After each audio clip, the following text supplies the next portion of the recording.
Very good morning बच्चों, मैं प्रदीप आपका फिर से स्वागत करता हूं आपके अपने चैनल पर। और आज हम फिर से आ चुके हैं फिजिक्स के इलेक्ट्रोस्टैटिक में लेक्चर थर्ड में हम लोग आज डिस्कस करने वाले हैं आपके चार्ज की प्रॉपर्टीज पर आगे क्या होंगे। ठीक है, क्लास में हम लोग क्वांटाइजेशन पर एक क्वेश्चन डिस्कस कर चुके थे और वो क्वेश्चन ये था कि मैं आपको पूछा था कि एक कूलम चार्ज के लिए कितने नंबर ऑफ इलेक्ट्रॉन्स रिक्वायर्ड होंगे शिफ्ट, ठीक है, होने के। तो how many number of electrons required to produce one coulomb of charge. Okay, तो नाउ अब मैं आपसे बता दूं आंसर के तौर पे, जिनको नहीं पता होगा ये आंसर है कि n इज इक्वल टू, आपने अगर नहीं किया है तो ध्यान दीजिएगा, Q बाई E, इसको आप 1 कर लीजिएगा, 1.6 इंटू 10⁻19, इसको आप सॉल्व करेंगे बच्चों और ये आपका आएगा 6.25 इंटू 10⁻18 इलेक्ट्रॉन्स। इतने नंबर ऑफ इलेक्ट्रॉन्स रिक्वायर्ड होंगे बच्चों। अगर पॉजिटिव 1 कूलम है, मतलब +1 कूलम है, तो इलेक्ट्रॉन्स जो हैं वो गए होंगे, आए होंगे। तो प्लस का मतलब होता है कि आपने दिए होंगे, तो प्लस का मतलब गए और नेगेटिव का मतलब आए। क्लियर बात।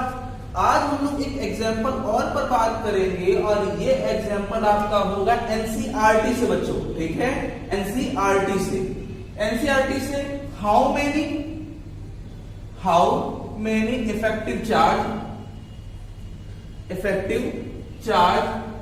इन 1 cup of water.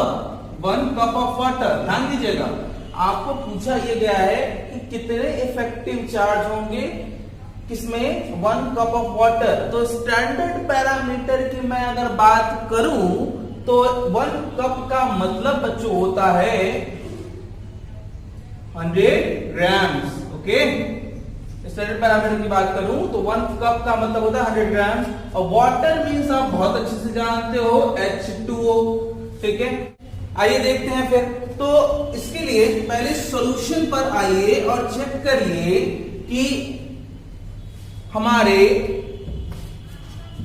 1 cup of water में नंबर ऑफ मोल्स कितने हैं। तो आइए चेक करते हैं। द नंबर ऑफ मोल्स कैसे निकालते हो आप नंबर ऑफ मोल्स। तो आपको पता ही है 100 ग्राम, तो weight upon atomic weight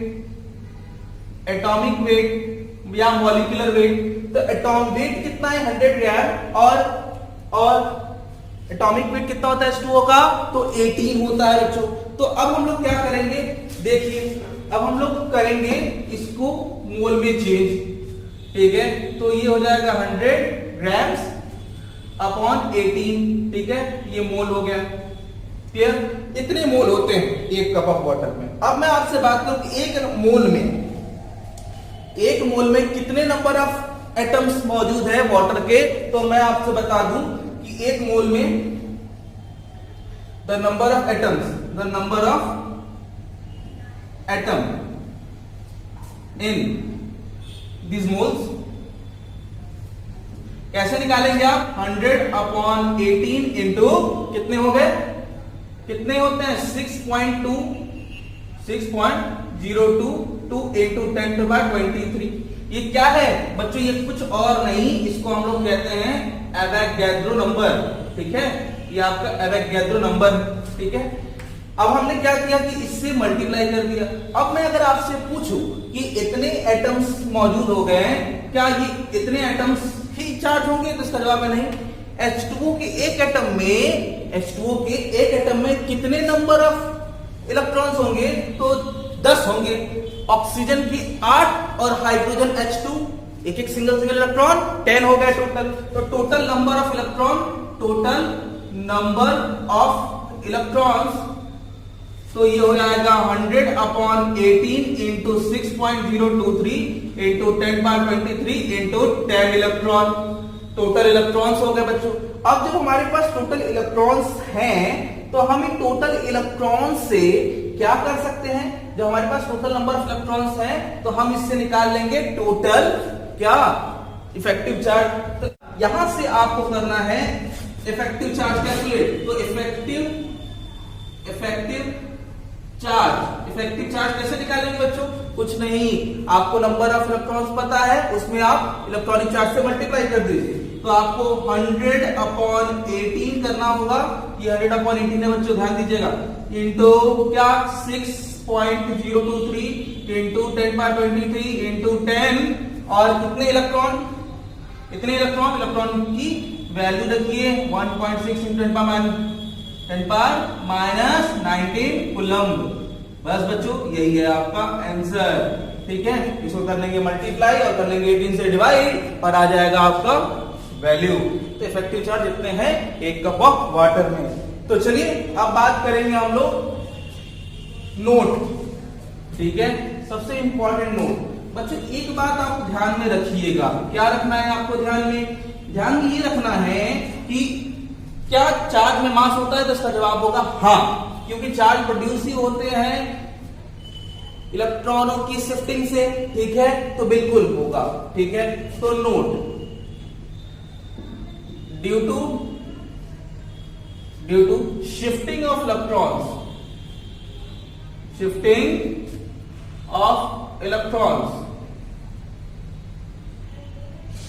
electrons there are charge consisting mass, मतलब चार्ज की वजह से मास जरूर चेंज होगा। ठीक है, there are charge consisting mass, या फिर हम कह सकते हैं there are mass of the body changes और मास ऑफ बॉडी चेंजेस, इस पर ये चार्ज आएगा। ठीक है ना बच्चों?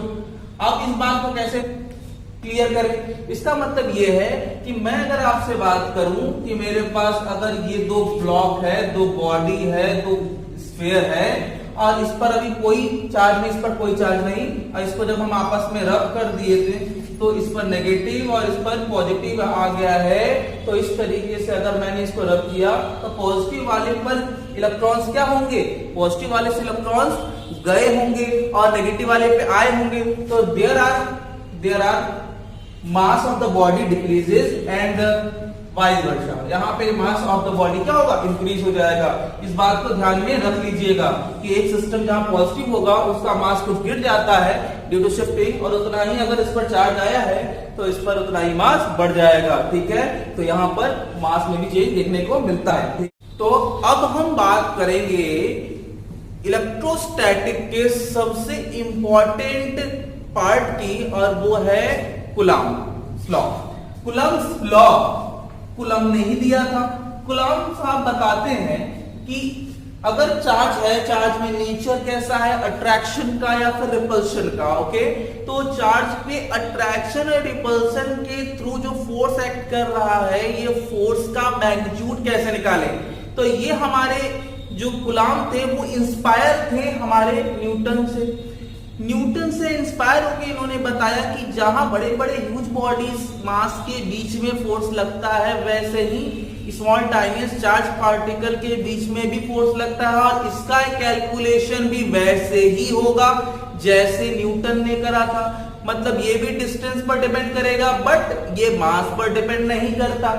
तो यहां पर कूलम्ब्स लॉ अब हम लोग पढ़ने जा रहे हैं। तो कूलम्ब्स लॉ जो है वो इंस्पायर है न्यूटन से, और इन्होंने क्या बताया था कि if we have 2 point charges, just call him Q1 and Q2, ठीक है, and both are separated by small r distance. Okay, तो let's suppose that there are 2 charges are separated by small r distance, then both of them feels attraction or repulsion forces, whatever it is, positive और negative, दोनों के बीच में या तो attraction force या तो repulsion force काम करेगा। ठीक है, दोनों का मैग्नीट्यूड ऑलमोस्ट दोनों के बीच में सेम ही रहने वाला है। तो हमें ये चेक करना है कि फोर्स डिपेंड किस पर करता है।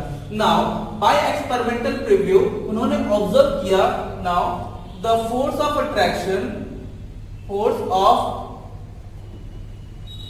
attraction or repulsion between two point charges is depends as follows। तो ये डिपेंड करता है आपका दोनों के चार्ज मैग्नीट्यूड पर, ठीक है, मैग्नीट्यूड पर। तो मतलब ये डिपेंड करता है आपके Q1 और Q2 के मैग्नीट्यूड पर, और साथ ही साथ ये दोनों के बीच में काम कर रहा है, इसलिए ये यूनिवर्सल लॉ को भी होल्ड करता है। यूनिवर्सल लॉ कौन सा है? तो यूनिवर्सल मतलब डिस्टेंस लॉ है, यहां पर यूनिवर्सल डिस्टेंस लॉ को भी होल्ड करता है। मतलब ये कौन सा लॉ है? ये रेसिप्रोकल लॉ है। रेसिप्रोकल मतलब डिस्टेंस के स्क्वायर के रेसिप्रोकल होता है, डिस्टेंस के स्क्वायर के रेसिप्रोकल होता है। तो यहां पर उन्होंने देखा कि फोर्स जो है वो दोनों के मैग्नीट्यूड के डायरेक्टली प्रोपोर्शनल और डिस्टेंस के स्क्वायर के रेसिप्रोकल होगा।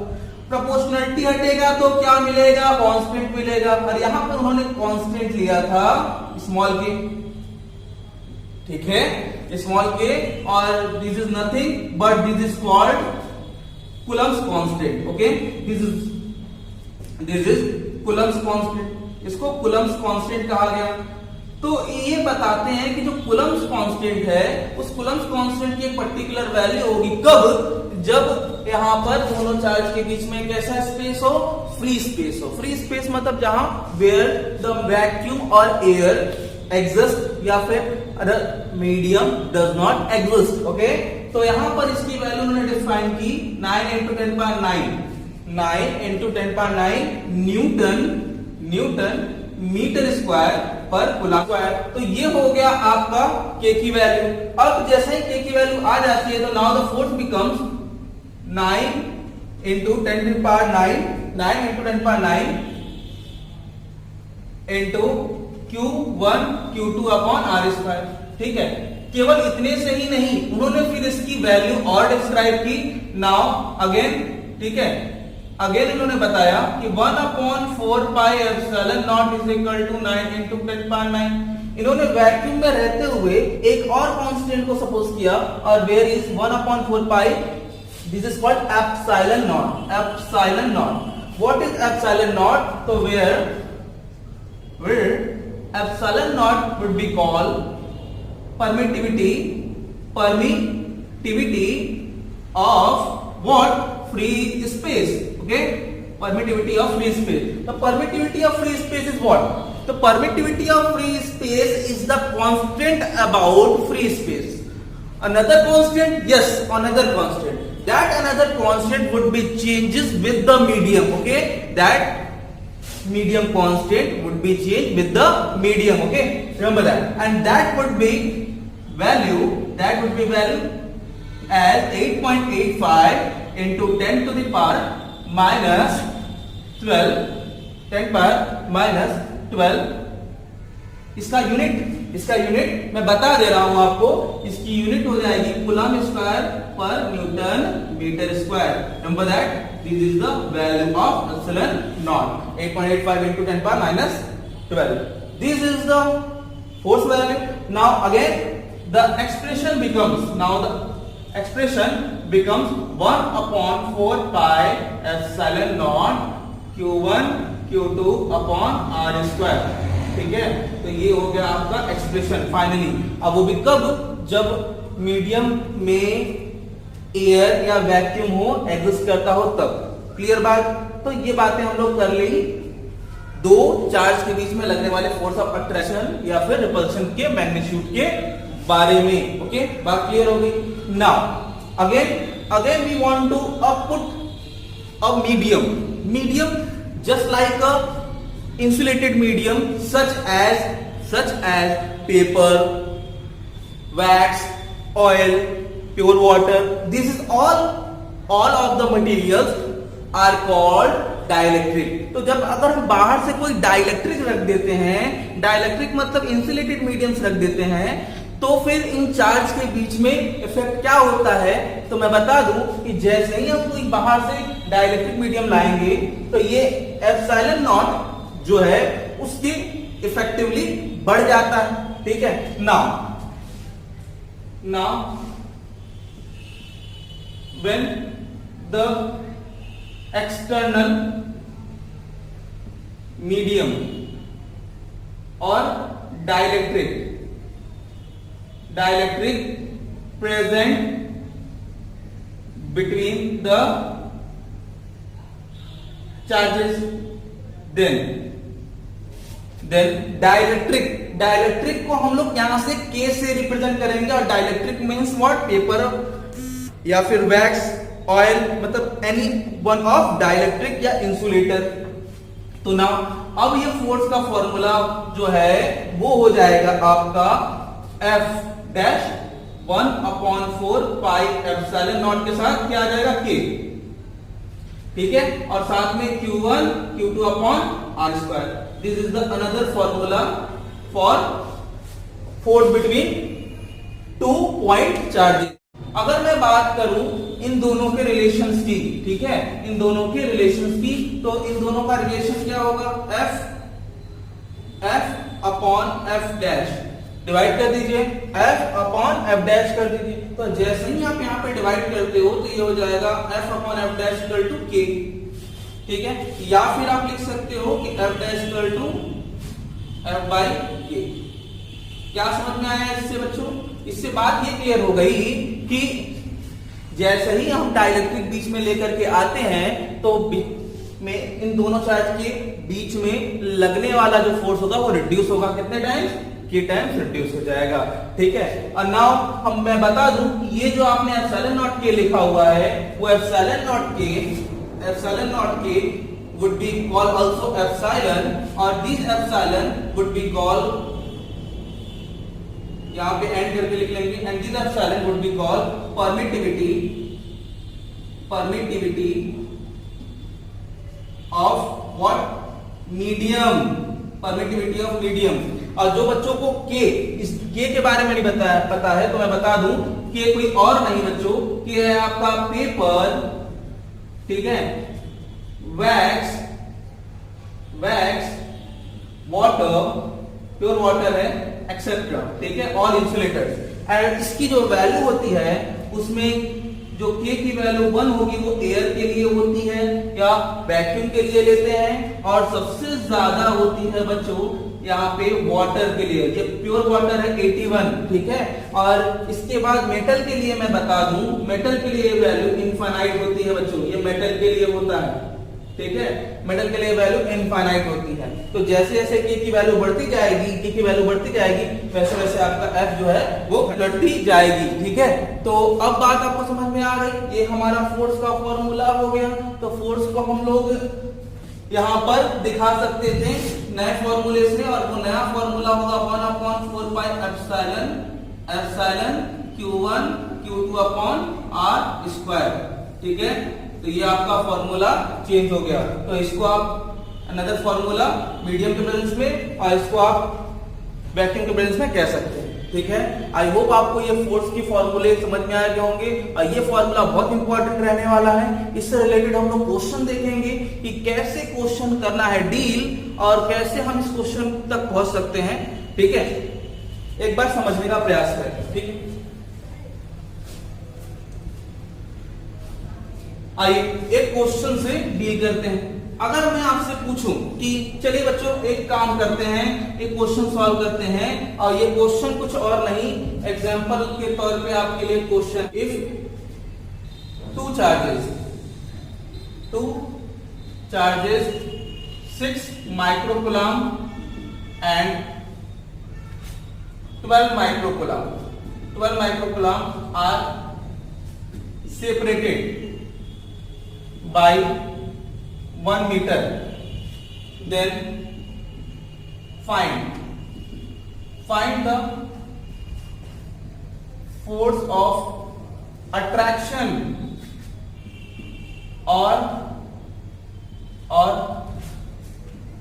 repulsion between them, अब हम लोग इसको सॉल्व करना है तो कैसे करेंगे? तो बच्चों चार्ज की वैल्यू माइक्रो में है, माइक्रो भी है, ठीक है, तो दोनों पॉजिटिव पॉजिटिव है, तो आपको करना क्या है, Q1 की वैल्यू दी है, Q2 की वैल्यू दी है, उनके बीच का सेपरेशन दिया हुआ है, इसको कूलम में चेंज करिएगा, इसको भी बच्चों कूलम में चेंज करिएगा और इसको करिएगा सॉल्व, और मुझे आप बताएंगे अगले क्लास में। तो पहला क्वेश्चन आपसे हो जाएगा। एक क्वेश्चन और देखते हैं बच्चों आपका, दूसरा question, if to charges are identical, ठीक है, दो चार्जेस क्या है, आइडेंटिकल है, and magnitude of the charges get twice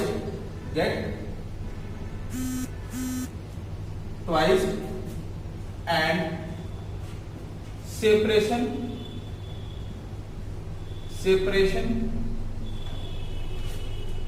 get half between them, then what is the force between them affected? Question आपको समझ में आ गया क्या? क्वेश्चन क्या है कि दो चार्जेस हैं, दोनों चार्जेस आइडेंटिकल थे, दोनों की वैल्यूज 1 1 थी, दोनों की वैल्यू जब 1 थी तो उसको हम ट्वाइस दोनों को कर देते हैं मैग्नीट्यूड को, और डिस्टेंस उनके बीच की हाफ कर देते हैं।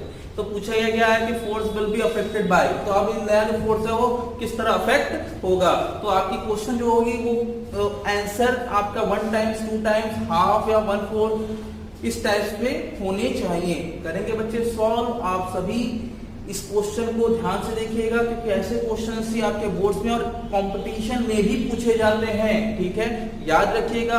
एक और बात याद रखेंगे आप कि दोनों के बीच में जो लगने वाला फोर्स है वो दोनों पर इक्वल ही लगेगा क्योंकि दोनों के बीच में ही लग रहा है। तो करेंगे सॉल्व, अगले क्लास में मिलेंगे, तब तक के लिए खुश रहिए और पढ़ाई करिए। जय हिंद, जय भारत।